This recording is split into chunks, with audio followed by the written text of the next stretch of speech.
इस किताब के लेखक प्रदीप साहू हैं, जो इंसान के दिमाग में बसे हलचल को शांत करने का प्रयास लगातार कर रहे हैं। इनका एकमात्र उद्देश्य है कि मनुष्यों की पीड़ादायक जिंदगी को आसान कर उसमें दिव्यता के बीज बो सकें।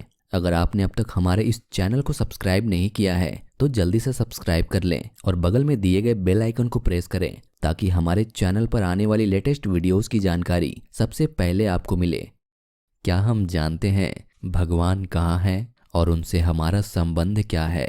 लेकिन भगवान को जानने से पहले जरूरी है कि हम खुद को जानें। तो हम कौन हैं? हमारा जन्म कहाँ से हुआ? हमारा अस्तित्व क्या है? इस जीवन का उद्देश्य क्या है? और हमारा भविष्य क्या है? इन सभी सवालों का जवाब पाने के लिए हमें सबसे पहले ये जानना बेहद जरूरी है कि हम अपनी तिलिस्मी आंखों से जो कुछ भी देख पा रहे हैं उसका भावार्थ यानी कि असल मतलब क्या है।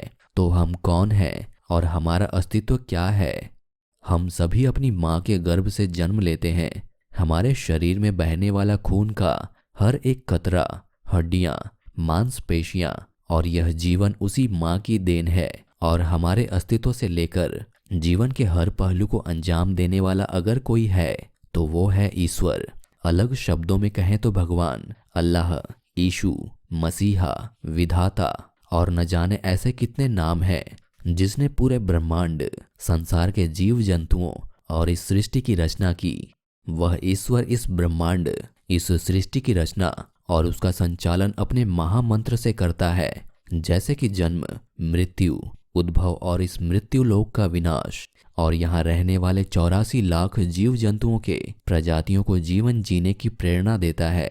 भगवान ने एक अदृश्य यंत्र कुछ इस तरह से बना रखा है जिससे इस संसार में रहने वाले 84 लाख अलग अलग किस्म के जीव जंतुओं के सारे कर्मों का आकलन करके उस पर नजर रख सके। और यह अदृश्य यंत्र हम सभी के अंदर आत्मा के रूप में मौजूद है। आज के जमाने के वैज्ञानिकों ने कृत्रिम यंत्रों का निर्माण किया है जिसे हम ग्लोबल पोजिशनिंग सिस्टम यानी जीपीएस कहते हैं। इस जीपीएस की मदद से कीमती वस्तुओं की देखभाल और उन पर बराबर नजर रखी जा सकती है। हमारी आत्मा हमारे अंदर माँ के गर्भ के 3 महीनों में ही प्रवेश कर जाती है, जिसके बाद हमारा निर्माण स्पष्ट होना शुरू हो जाता है। आत्मा का वास तो हमारे शरीर में तब तक होता है जब तक हम जीवित रहते हैं। जिस तरह हम अपना तन ढकने के लिए कपड़े पहनते हैं, उसी तरह हमारी आत्मा का कपड़ा हमारा शरीर होता है। जैसे ही हमारी आत्मा हमारे शरीर से निकल जाती है, उसी पल यह शरीर नाकाम और स्थिर हो जाता है। और जब तक इस शरीर का अंतिम संस्कार न किया जाए, यह सड़ता रहता है।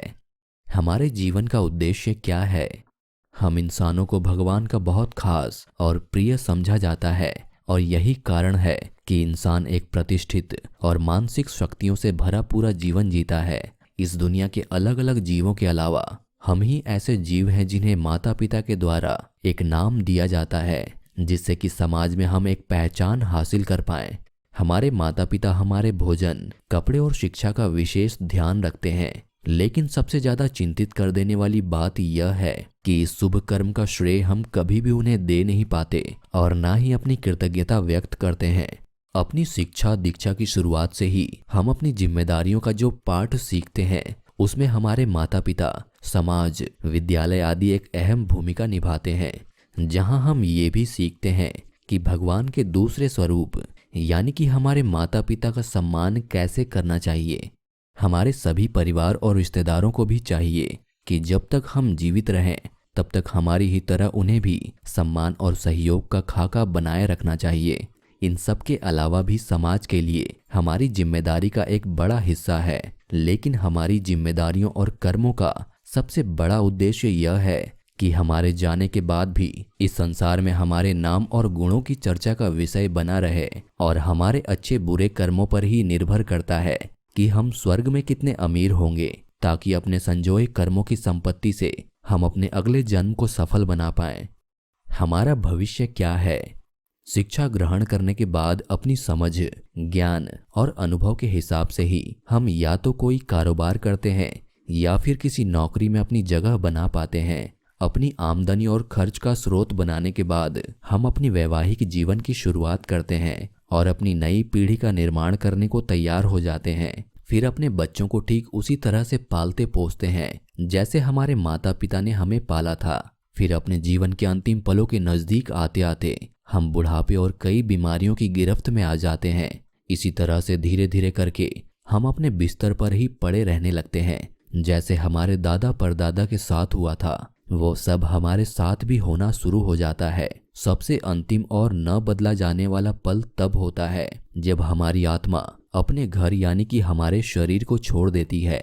जब हम जन्म लेते हैं तो हम रोते हैं और हमारे अपने लोग खुशियां मनाते हैं, लेकिन जब हमारी मृत्यु होती है तो यह शरीर आत्मा बिना नाकाम हो जाता है और हमारे अपने हमारे जाने का गम मनाते हैं, रोते बिलखते हैं।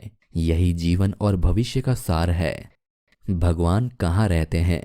आमतौर पर तो हम कह देते हैं कि भगवान हर जगह मौजूद है, तो फिर आखिर हम मंदिर, मस्जिद, गुरुद्वारा, गिरजाघर आदि जगहों पर क्यों जाते हैं? वहां जाकर भगवान को क्यों तलाशते हैं?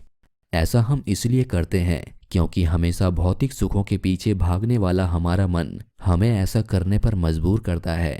अगर साफ शब्दों में कहें तो भगवान कुछ भी नहीं है, बल्कि भगवान तो उस ऊर्जा पुंज का नाम है जिसने हमें बनाया और जिसने आदि काल में ही सबसे पहले इस सृष्टि की रचना की।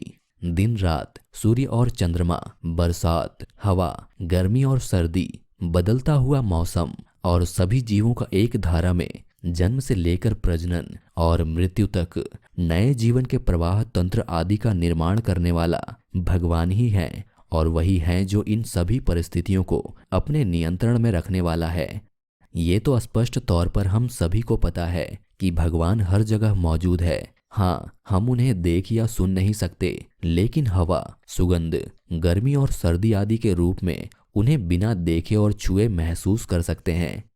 भगवान से हमारा संबंध क्या है?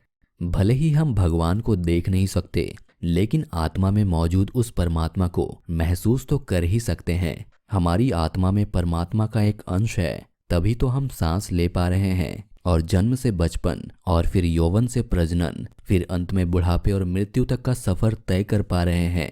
भगवान हमें हमारे कर्मों के हिसाब से ही इनाम या दंड का फल देते हैं। दिन की शुरुआत से लेकर नींद सी अधमरी परिस्थितियों तक के हमारे सभी कर्मों का लेखा जोखा भगवान के पास रहता है और इसके अच्छे बुरे परिणाम भी वही तय करते हैं। आजकल ज्यादातर लोग काम की भागदौड़ और भौतिक सुखों के लिए इस तरह से भागे जा रहे हैं जैसे उसका मन वश में ही ना हो। समय के अंत तक उन्हें काम करने का ऐसा भूत सवार है कि ये लोग भूल ही गए हैं कि भगवान के सिद्धांत और उसकी इच्छाएं क्या हैं। और मन के वृद्धत्व की ही देन है कि इंसान बीमारियों और जल्दी ही बुढ़ापे की चपेट में आकर जल्दी ही मृत्यु को प्राप्त होता है।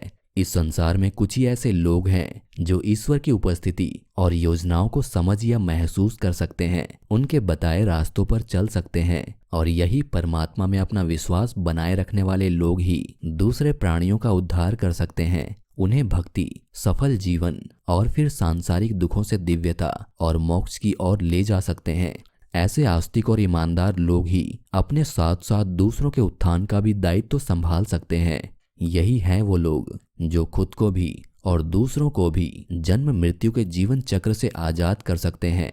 ये दिव्यता धारण किए हुए लोग उस परम सत्ता के दिव्य सिद्धांतों के साथ इस सांसारिक सुख सुविधाओं, पीड़ा आदि दूषित चीजों और भावों का त्याग आसानी से कर देते हैं। ठीक उसी तरह ये तत्व उनके मन को नहीं छू सकते। जैसे कटहल को काटने से पहले हाथों में लगे तेल के कारण कटहल की चिपचिपाहट हाथों को नहीं छू सकती, ठीक उसी तरह ये तत्व उनके मन को नहीं छू सकते। अगर आप पूरी बुक पढ़ना चाहते हैं तो डिस्क्रिप्शन बॉक्स में दिए गए लिंक पर क्लिक करें और अमेज़न पर इस बुक को सब्सक्राइब करें।